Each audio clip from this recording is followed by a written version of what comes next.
Hello दोस्तों, कैसे हो आप। हमारी कहानियाँ देखने के लिए हमारे चैनल को सब्सक्राइब जरूर कीजिएगा और हाँ, बेल आइकन को दबाना मत भूलिएगा। एक घर में संगीता व उसकी दो बहुएं। बड़ी बहू का नाम पूजा था व छोटी बहू का नाम सुमन था। बड़ी बहू पूजा बहुत पैसे वाली थी, जिसके कारण घर में ज्यादातर हुक्म बड़ी बहू का ही चलता था और सुमन को हरदम घर का काम करना पड़ता था। अरे अब तू खड़ी खड़ी क्या हमारा मुंह ताड़ती रहेगी। जा चुपचाप किचन में हमारे लिए दो अच्छी सी चाय बना कर ले आ, और हाँ, अपने हाथ धोकर चाय बनाना, तुम बहुत गंदी रहती हो। इतनी बात सुनकर सुमन वहां से किचन में चाय बनाने के लिए चली जाती है और कुछ देर बाद में चाय बनाकर ले आती है। फिर पूजा व उसकी सासू माँ संगीता दोनों सोफे पर बैठकर अच्छे से चाय पीने लग जाते हैं। तभी सुमन को जोर जोर से उल्टी आना शुरू हो जाती है और वो दोनों देखने लग जाते हैं। उल्टी देखकर सुमन की सासू माँ बड़ी खुश हो जाती है। अरे बेटा, इसका मतलब तुम माँ बनने वाली हो और तुम ही इस घर को वारिस दे सकती हो, और यह बड़ी बहू तो बांझ है, तुम ही इस वंश को आगे बढ़ा सकती हो। जब ये बात पूजा सुनती है तो उसके पैरों तले जमीन खिसक जाती है, क्योंकि पूजा घर को वारिस ना दे पाई थी। अब सब लोग सुमन को चाहने लगे थे। अरे बेटा सुमन, तुम्हें आज से घर का काम करने की कोई आवश्यकता नहीं है। तुम जाकर बस आराम करो, अब घर का काम पूजा संभाल लेगी। फिर सुमन अपने कमरे में आराम करने के लिए चली जाती है। अब ज्यादातर समय सुमन अपने कमरे में आराम करने में बिता देती थी। धीरे धीरे समय गुजरता जाता है और 9 महीने भी पूरे हो जाते हैं। अरे सासू माँ, मेरे पेट में बहुत दर्द हो रहा है। एक बार मेरी इच्छा है कि मैं डॉक्टर के पास होकर आ जाऊं, ताकि मेरे बच्चे के लिए आगे कोई खतरा न रहे। तो फिर एक काम कर बेटा, हम कार से नहीं जाएंगे। एक काम करते हैं, हम दोनों ट्रेन से चले जाएंगे ताकि तुम्हें भी कोई दिक्कत ना हो। अरे सासू माँ, आप क्यों चिंता करती हो। मैं और सुमन दोनों ही चले जाएंगे, और वैसे भी आपको ट्रेन में चढ़ने में दिक्कत होगी। तो ठीक है बेटा, तुम दोनों ही चले जाना, लेकिन सुमन बेटा तुम अपना ध्यान रखना, और पूजा तुम सुमन पर नजर बनाए रखना, क्या पता कोई। फिर पूजा व सुमन दोनों ही ट्रेन के अंदर बैठ जाते हैं और ट्रेन शहर के लिए रवाना हो जाती है। सर्दियों का मौसम था और ट्रेन के अंदर बर्फ के गोले पड़ रहे थे। ट्रेन अपनी तेज रफ्तार से चल रही थी। पूजा को डिलीवरी के लिए शहर जाना पड़ता था, क्योंकि गांव में कोई बड़ा हॉस्पिटल नहीं था। अरे पूजा, मेरे पेट में बहुत तेज दर्द हो रहा है।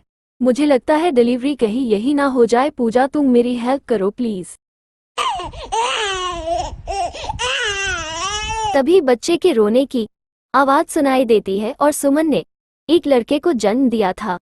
अरे क्या हो गया, इसके लिए तो सोने पर सुहागा हो गया। इसने तो एक लड़के को जन्म दिया है, मुझे कैसे जैसे करके इस लड़के को मारना होगा। तभी कुछ देर बाद सुमन की आंख लग जाती है और उसे नींद आ जाती है, और इसी बात का पूजा फायदा उठाती है। वह सुमन के बच्चों को अपने गोद में लेकर वहां से बाहर चली जाती है और बच्चे को ट्रेन से बाहर फेंक देती है। फिर चुपके से आकर अपनी सीट पर बैठ जाती है।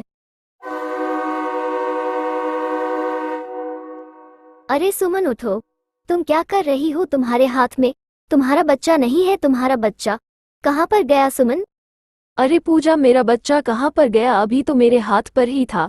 तुम बताओ ना, मेरा बच्चा कहाँ पर गया? मुझे दिखाई नहीं दे रहा है। अरे तो मैं क्या बताऊं, तुम्हारा बच्चा, तुम्हें ध्यान रखना चाहिए। अब इसमें मैं क्या कर सकती हूँ। फिर सुमन जोर जोर से रोने लग जाती है, क्योंकि उसे अपना बच्चा खो दिया था और सुमन की आंखों से आंसू रुकने का नाम नहीं ले रहे थे। सुमन का बच्चा जंगल में गिर गया था और वहीं पर जोर जोर से रोने लग जाता है। तभी वहां पर एक समझदार बदरों की टोली आ जाती है। अरे ये तो किसी इंसान का बच्चा लगता है। आजकल इंसान भी अपने बच्चों को जंगल में फेंक देते हैं। चलो कोई बात नहीं, अब इस बच्चे को हम अपने साथ ले जाएंगे और इसे अपनी माँ का प्यार जरूर देंगे। फिर वो बंदर उस बच्चे को अपने साथ लेकर गुफा में चले जाते हैं, ताकि उस छोटे से बच्चे को ठंड से बचाया जा सके। फिर ऐसे ही कई दिन गुजरते जाते हैं और वह बच्चा बड़ा हो चुका था। वो बंदर उस बच्चे को फल फ्रूट खाने के लिए दे देते थे। तभी वहां पर उस गुफा में एक सुनहरा पक्षी आ जाता है। अरे क्या बात है, आजकल बंदर भी इंसान को पालने लग गए। मैंने तो सुना था कि इंसान बंदर को पालते हैं। अरे ओ जादुई पक्षी, अपना कमाल दिखा दो और इस बच्चे की माँ को जंगल में बुला दो। ठीक है, तुम चिंता मत करो, मैं इस बच्चे की माँ को जंगल में बुला लूंगा। तभी वो जादुई पक्षी एक जादुई शक्ति को भेज देता है और वो उस बच्चों को जंगल के बीच छोड़ देते हैं और कुछ देर बाद उसकी माँ भी उस जंगल में पहुंच जाती है। अरे ये तो मेरा बेटा है, मैं अपने बेटे को क्यों ना पहचानूं, मेरा लल्ला यहीं पर मुझे मिल गया, भगवान तुम्हारा धन्यवाद। फिर सुमन अपने बेटे को घर पर ले आती है। सुमन का बेटा एक चमत्कारी बालक था। वो सारी घटना घर वाले को बता देता है और पूजा की सारी सच्चाई सबको पता चल जाती है। पूजा, ये तुमने पाप किया है, तुम अभी के अभी यह घर छोड़कर यहाँ से अपने घर पर चले जाओ। फिर पूजा ये घर छोड़कर यहाँ से चली जाती है। सुमन व उसकी सासू माँ दोनों बड़े प्यार से उस घर में रहने लगती।